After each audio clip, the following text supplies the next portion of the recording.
Approximately 3.7% of Nigerian adults are currently living with diabetes, and this accounts for up to 3.6 million people who are living with diabetes in Nigeria. And reports say that the prevalence is set to double by 2045. Well, to make sense of all the statistics and developments as touching diabetes is a physician, a consultant physician, and endocrinologist. Professor Chidinma Nwat is in the studio to talk with us. Good morning, Professor. Thank you for joining us this morning. Yeah, thank you very much. Good morning to welcome. You're looking really colorful and beautiful. Thank you very much. All right, so we're talking incidence, rising incidence of diabetes in Africa. Can you give us an overview of how diabetes has actually, evolved in the African continent and, of course, in Nigeria? How has it increased in terms of prevalence or decreased or dispersed? So just give us a brief overview of the trends with diabetes in Nigeria and, of course, in Africa. Okay, thank you very much. Actually, diabetes, as we know, is a chronic, that means long-term illness, medical condition, whereby the person living with the disorder has typically high levels of blood glucose in the bloodstream due to a deficiency, sometimes total absence or poorly functioning chemical substance called a hormone, which is known as insulin. So the insulin hormone is the chemical substance central to this disorder. So whenever there is a deficiency in whatever form, either an absolute total deficiency or a relative, malfunction of the hormone, your result will have this condition where the individual presents with very high levels of blood glucose in the bloodstream.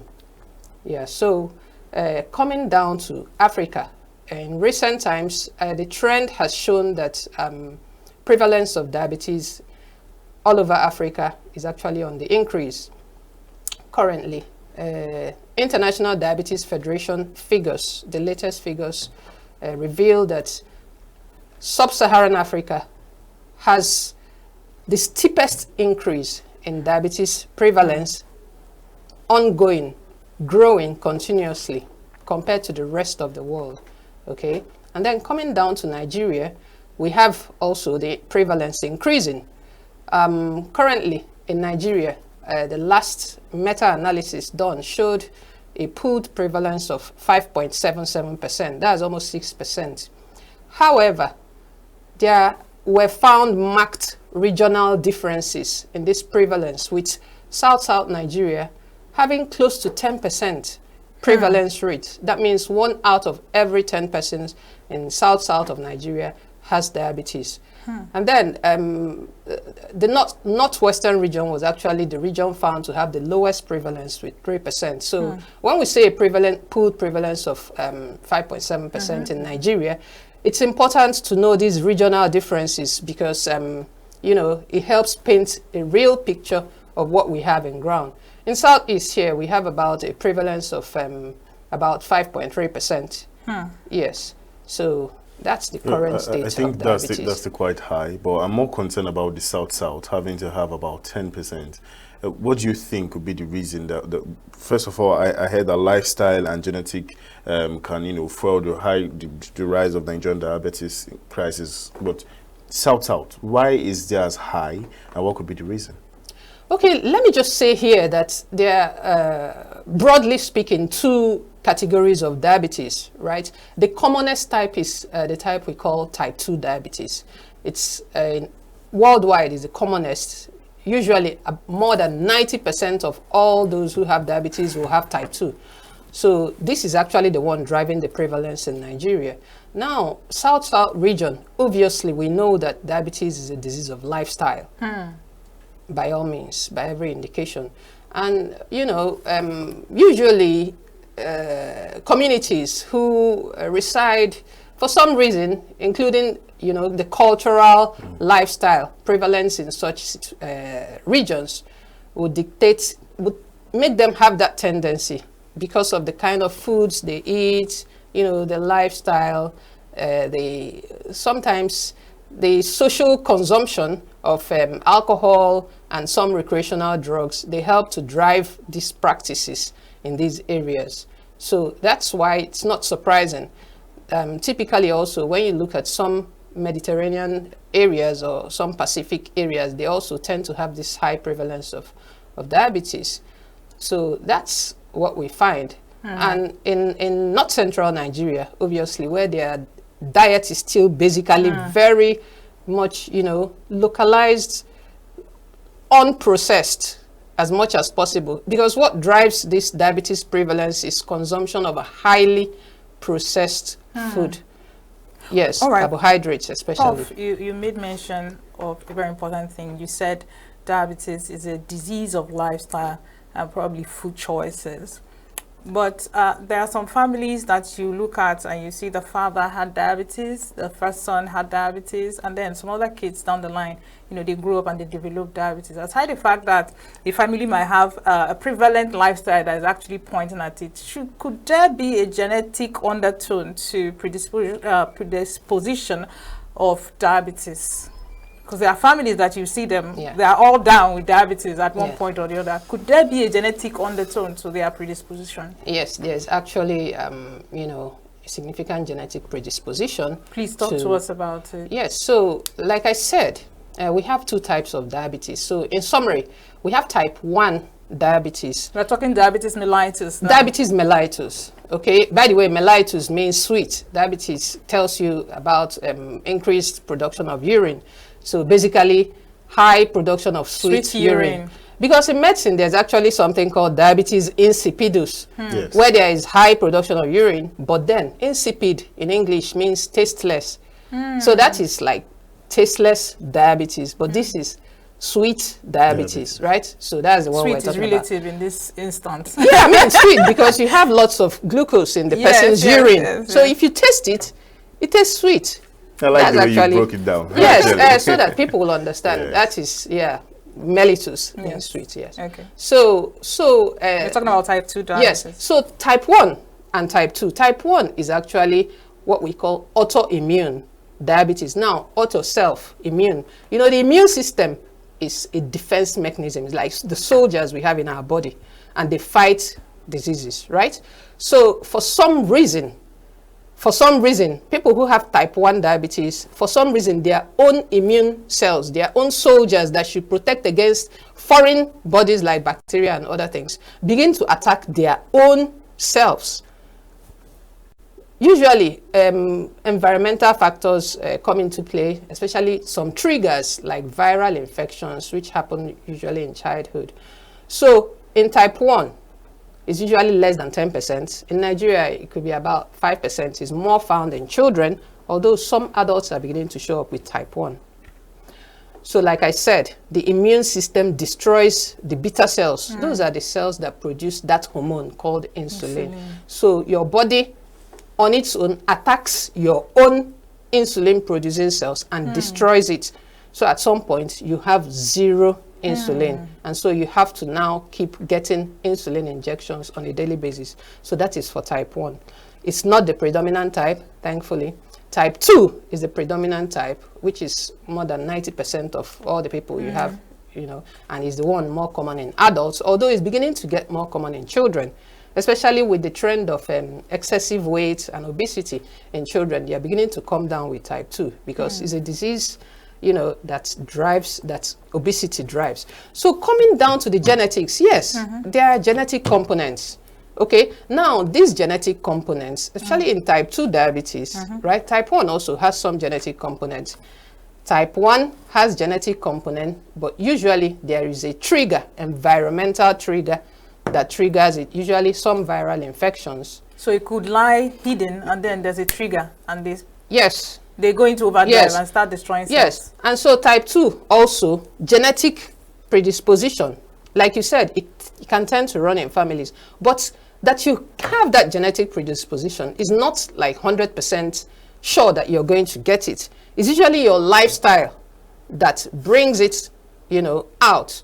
So that was why I tended to say it was more of a lifestyle disorder. And so, yes, there is actually a genetic component, but the lifestyle. So if someone knows, okay, in my family, we tend towards this type of, ailment, diabetes, so there's a possibility that it could be lying dormant somewhere.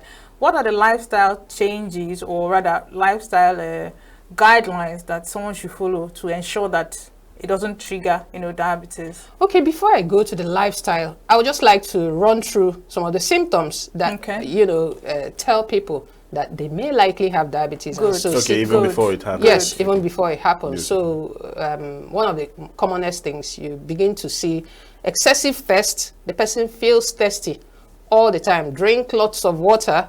Okay, the person, obviously, because you're drinking lots of water and then the high glucose in your blood is being passed out into the urine, it draws water to dilute it. So it makes you pass large volumes of urine frequently.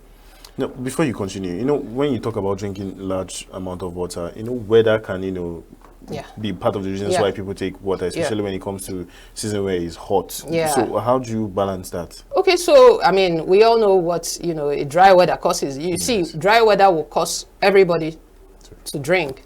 But you notice that large quantity of urine.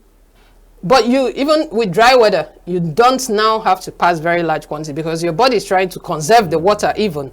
So, but with diabetes, you may be the only one drinking excessively in the presence of other people. And sometimes people comment, you seem to be drinking so much. Didn't you just drink a few cups just some, few hours back?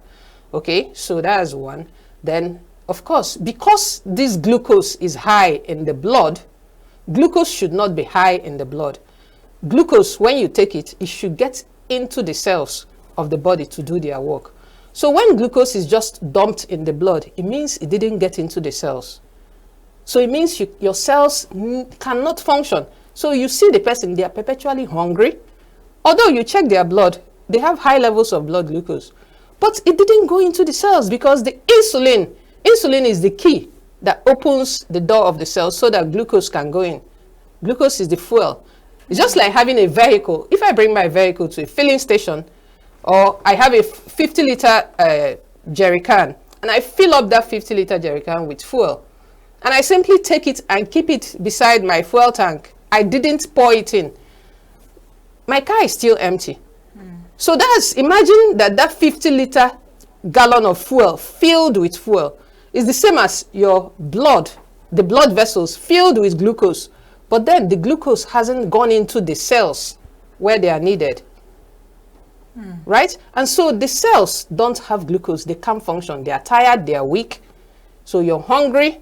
And so you need insulin. So once you give that person insulin or any drugs that helps the body to produce insulin, it simply unlocks the cell keys, and then the fuel can go in, the glucose can go in, and their bodies begin to function normally. Interesting. Yes. So in the absence of that, the glucose, piles up and begins to cause all sorts of damages. Okay? Yeah, so they're always thirsty, they're always hungry. They're always thirsty, they're always hungry, because although they have high levels of blood glucose, it hasn't gone into the cells, remember? So it's just like the fuel in the jerry can, just sitting there without being inside the fuel tank of the car. Yes. Yes. What are other red flags? So other red flags will include, of course, you're losing weight because you're not getting this glucose into you're eating and it's just hanging and passing out in urine. So it hangs in the blood and gets to the kidneys and passes it out in urine. So all the food you eat is lost. The person begins to lose weight. The person, occasionally, they present in diabetic emergencies, especially the type 1 patient. There's something called ketoacidosis, okay? Because when your body cannot use up glucose as fuel, it triggers, another pathway. Yes, just to give you a window of opportunity. Nature always does that. So it triggers another pathway. So your body starts to form, to use fat cells to try to produce glucose through a new pathway, which is not the glucose pathway. And so the byproduct of that is ketone acid production, which can be dangerous. It shouldn't be a process that you allow for a long time. So they can present for the first time with ketoacidosis. Okay? So these are some of and by that time, it's a very dangerous so you're going to say by that time it had become late for presentation? Well, somehow, acutely. So if the person is brought to the hospital immediately and treated, you can actually treat the condition by specialists. Okay, it's an emergency, so you have to treat it very critically. Otherwise, the mortality can be as close to 70%. Okay. Wow. So are there any natural remedies or cures for diabetes? Because you know everybody will still want to use, if you go to the locals, will tell you, oh, use herbs and use all of this. Is there any? Yeah, so, you know, it's interesting. Type 2 diabetes, like I said, is the commonest type. So if you're having 10 people with diabetes in this room, for instance, 9 of them will have type 2 diabetes. Or even more than 9, if we can have 9 and have people, right? That's how common type 2 is. And thankfully, type 2 can actually, you know, be prevented. But type 1 is basically somehow not really preventable because you don't really even know when it's something that triggers it and it starts to occur. But type 2, we know the things we can do to prevent it from developing. And sometimes even you can halt the progression of type 2 diabetes, right? So I always like to go back to nature because God has a way of always giving us opportunities. So there's something called pre-diabetes. There's some entity called pre-diabetes. So it's like an early warning sign that diabetes is coming. So you have when you have normal glucose levels in the body, there is a range which we call normal range, right? Now, when the person begins to deviate from that normal range, they don't immediately get into diabetes. They stay in an intermediate stage called pre-diabetes. Pre means before. So they enter from normal glucose tolerance, they move into pre-diabetes, especially for those who have the upper range. They've passed the upper range of normal. Okay.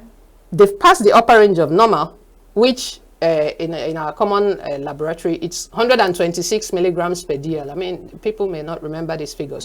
But the most important thing is they've passed the upper range of normal. And then they've entered this intermediate stage. It's not normal, but it's not yet diabetes. So at this intermediate stage, we call it pre-diabetes.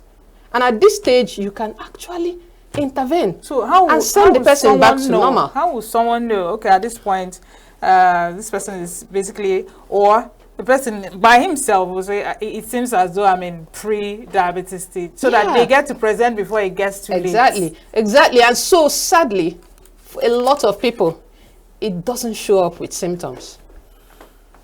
So how can it help us? We have this information, but we don't, there are no pointers. So now, you know, we know that some of the risk factors that will make you like you said, you had a family history. So you know that, and then also family history, age, once you're approaching 40 years of age, know that you have that tendency to develop diabetes. And so you should begin to screen. We have very cheap, affordable screening tests, 300 naira, you get it done, okay? So once you have a family history, you're approaching 40, and we are blacks, black race has also been found to be a strong risk factor for developing type 2 DM type 2, right?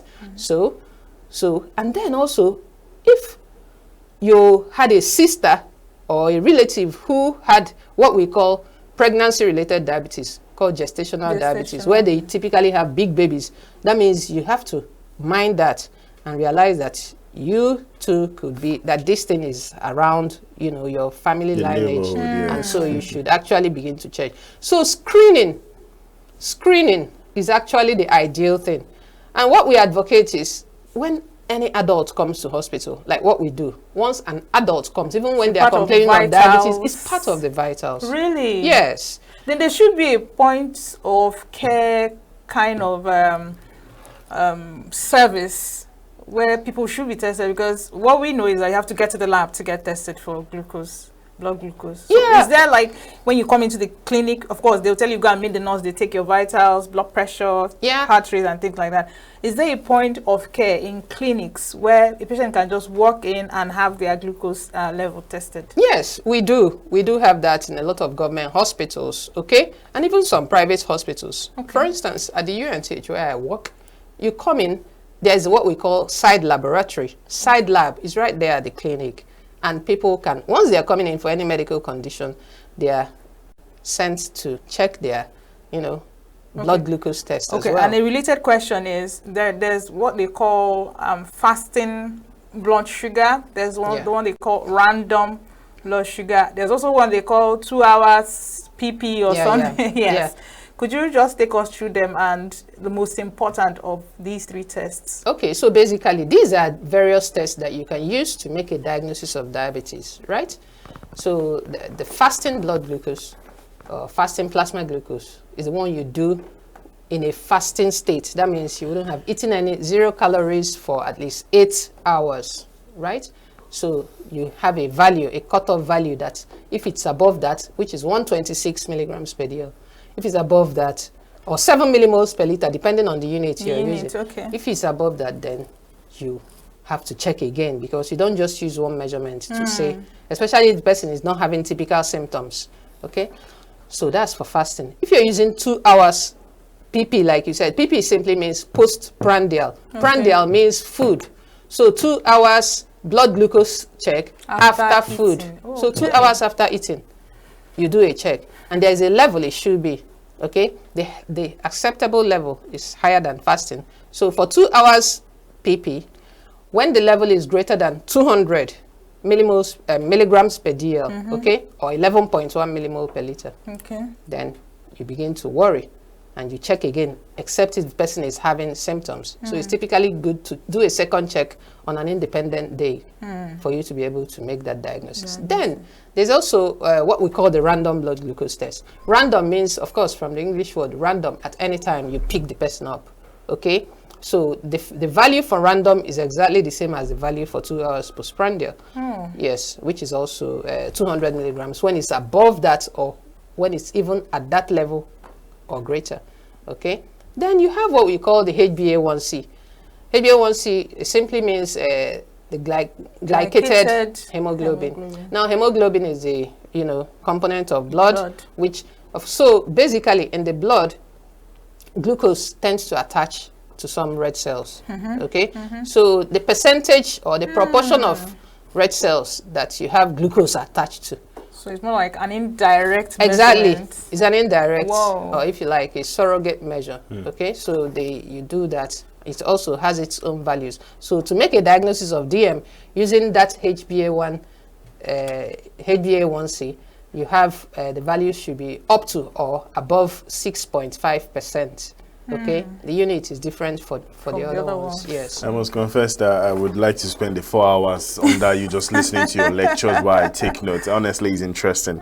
But then again, now we have concerns. Diabetes is on the rise in the country, Nigeria.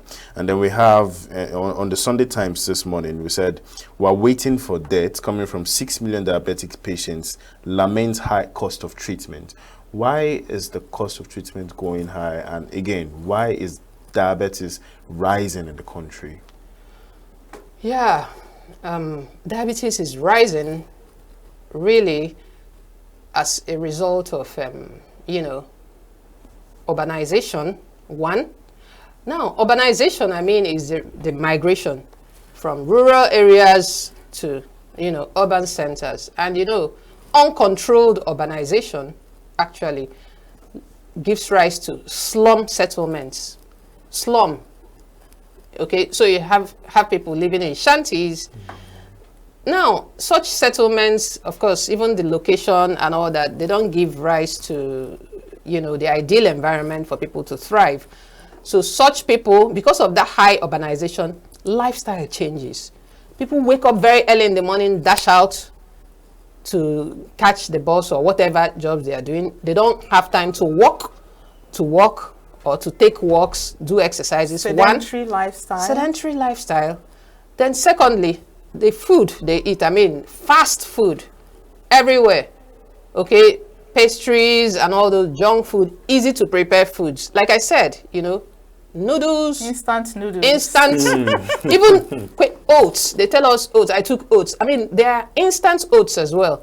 So whenever you see food that it gets ready within minutes, it's highly processed, and that is, one of the fastest means to developing type 2 DM, diabetes, okay? So that urbanization is changing a lot of things. So people are physically inactive, people are sedentary. You go to the office, like me, like you probably, you sit all day, okay, from morning to evening, and then you take a break, you get your junk food, you eat. You really don't eat lots of fruits and vegetables, don't have time to make homemade meals, right? You eat highly processed foods and all that, and so it tends to perpetuate these things. All right, let me take this question from this route. You mentioned sedentary lifestyle. What is the relationship between obesity and diabetes? Does obesity cause diabetes, or is it diabetes that causes obesity? So is it a case of a chicken and an egg?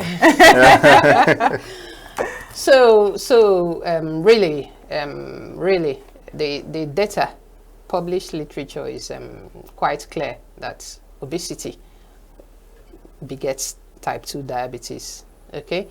Not the other way around. So obesity means accumulation of fat excessively such that it begins to cause health problems, okay?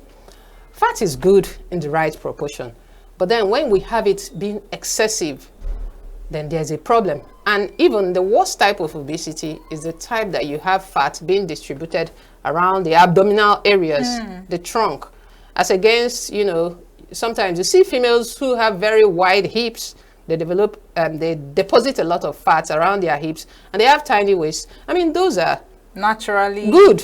Deposited. Yeah, for they are not. Yeah. No, so I mean, yes, aesthetics, but it's also good metabolically, because that sort of distribution, which we call the pear, there's that fruit called the pear fruit, which is shaped this way. So you see, the waist area is slim. That's what we want. So, you know, those are the kind of fat distribution that are not prone to giving the person diabetes. However, those who tend to develop, you know, to deposit fat in what we call the apple, you know, yeah. So you see the apple, the shape of the apple. Apple is rounded this way. Pointed tip. Yeah. So the maximum diameter is located towards the midpoint of the apple. So you see, that's the apple shape, and that's the very dangerous kind of fat deposition that will most likely lead to type 2 diabetes and hypertension, strokes, all sorts of metabolic diseases, even fatty liver. So let's talk about, say, the prices for treatment. Why is the prices for treatment going up right now? Okay, so I mean, one strong reason, obviously, we know that we're not really a drug-producing country, as you know. So a lot of the drugs we use to manage our patients are imported. And so it usually follows the foreign exchange, you know, rates. Yes, and so that's why it's very, very expensive. For instance, those who have type 1 need insulin injections every single day of their life. Every day? Every day, in order to live. Every day. You know, and so governments should actually be subsidizing this, as it's doing for. Is it part of NHIS package? Yeah, thankfully some insulin injections are part of the NHIS package, but not all of them. There are different types of insulins. So we want government to please kindly make all the varieties of insulin freely available, really. But at worst, let them all be part of the NHIS package. So that, you know, with the NHIS package, if you have to buy any medication, you're only paying 10%, okay? Yes. So that's what we are advocating, for government to please make these drugs free for individuals who have, because, I mean, it is life-saving. If they don't get these insulin injections, they die after a few days.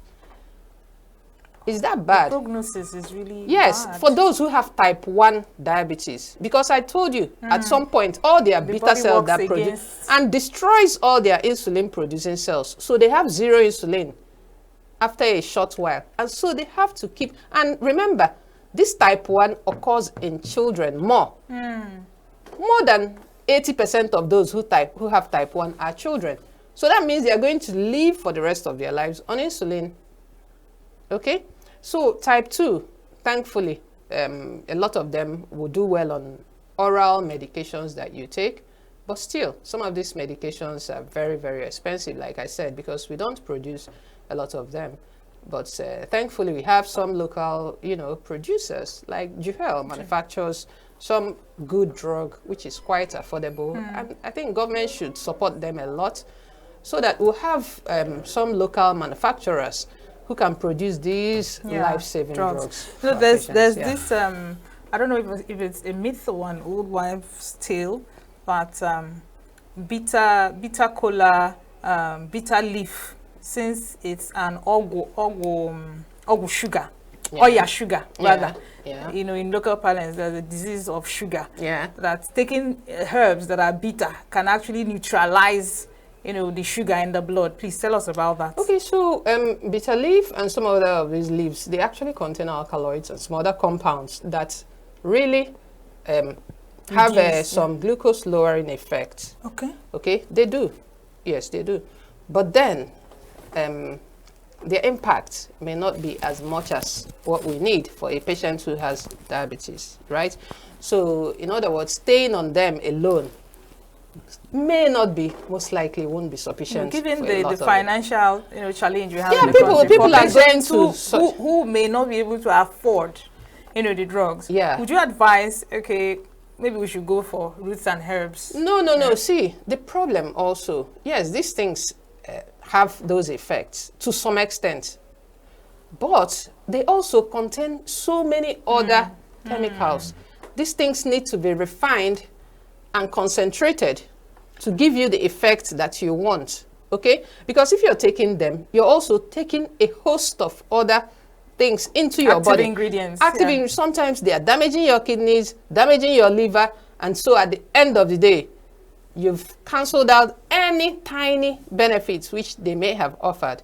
So personally, I won't advocate for someone to use them strictly for treating diabetes, right? Yeah. Yes. So what I advocate is that more studies, we need to do more indigenous studies with a lot of these products so that we can bring out refined products which will be beneficial for our population. Yes. I must confess, this was an interesting conversation. We wish we had more time, we would have gone deeper. But of course, you can be a part of this conversation by, dropping your comment on all of our social media platforms. We're live on YouTube and Facebook. So you can drop your comments. We'll, of course, relate it to Professor Chidinma. She's going to respond to this and we'll send them back to you. So thank you very much, Professor, for coming into the studio with us. It was really an interest. I enjoyed it, and just like I said, you went back to class. You get, and I learned more. I like the way you explain it. Yes. You break it down really it's well. Absolutely my pleasure. Yes. Let me just talk about this World Diabetes Day. Yes. It's actually celebrated yearly on the November 14th. Okay, the WHO, United Nations, International Diabetes Federation, they've set apart this day to remember, to commemorate, to push for, advocate for, and then to celebrate the wins that humanity has made in the fight against diabetes, and most especially to educate people on this disease. Thank you very so much, Prof. That's the much we can have on this conversation. When we come back, we'll have much more for you. Do stay tuned.